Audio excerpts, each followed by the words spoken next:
Philippines to ha. Hello.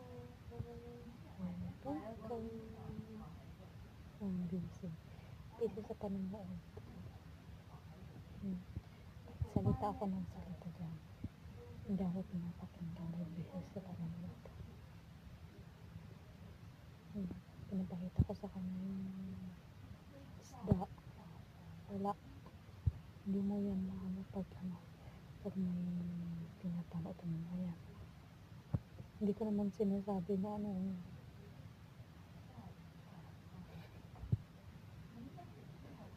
cute talaga ng anak ko.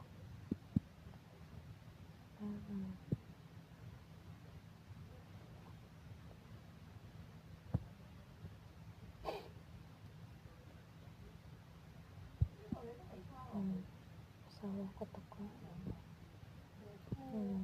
Hindi ko naman ang pinag-uusapan namin dito. Yung tubig pala. Yung tubig namin ang pinag-uusapan namin dyan.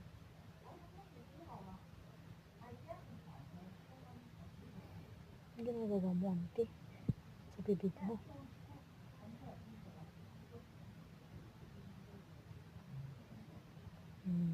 Magbababay na kami dyan. Kasi may gagawin pa ako.